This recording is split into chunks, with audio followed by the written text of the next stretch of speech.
may tanong kami sa'yo. Ano? Yung totoo Hala. may first love ka na ba? Siyempre naman makikita niyo po sa musical. So abangan kung sino ang first love.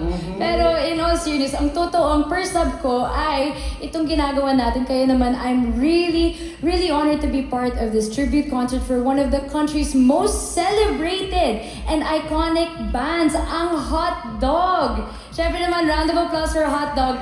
At para bigyang buhay ang mga kanta nila sa isang musical is really, truly a dream come true.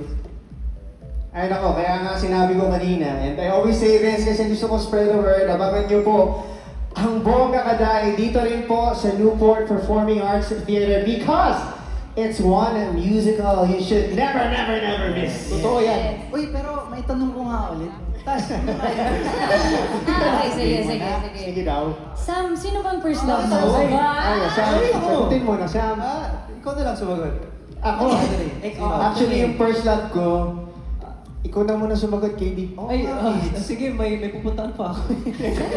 Uy, ewan ko na Hindi, sa... pero back to you, Atasha. Oo nga, oo. Nako po, ewan ko na sa inyo. Basta, may tagyawat ba ako sa ilong? Hindi, walang force to eh. Walang force. O, diba? Walang magulas po Wala tayo. naman. Basta ang alam ko, First Love was written by the great Dennis Garcia for his wife, popularized by Ella Del Rosario. Sweet. Yes, hayaan mo, Atasha. Balang araw may magsusulat din ng kanta para sa'yo.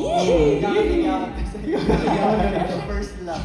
Siyempre, wish ko lang and anyways, more hot dog hits are on the way. So let's welcome on stage, Wilbert Ross! Ha? Ha? Ha? Hotdog. Hotdog. Hi guys. Ako nga pala si Wilbert Ross at magandang gabi po sa lahat. Sa lahat. This next song is another hit by the Garcia Brothers na ilang ulit nang ginawa ng cover version.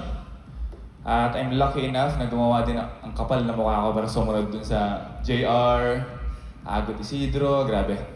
Pero I'm so honored na maglabas ng version din sa kantang to. And actually, ang kantang to ay nag-launch ng kanyang career back in 1993 kay... Sorry, pabalik na po. Yan! Cover version including kay Agot Isidro. Actually, ang kantang to ang nag-launch ng kanyang career back in 1993. Kaya pag kinanta ko to ngayong gabi, sana swertehin din ako gaya ni Miss Agot na mag-launch din ang aking career. Hotdog fans, medyo masakit to Sige.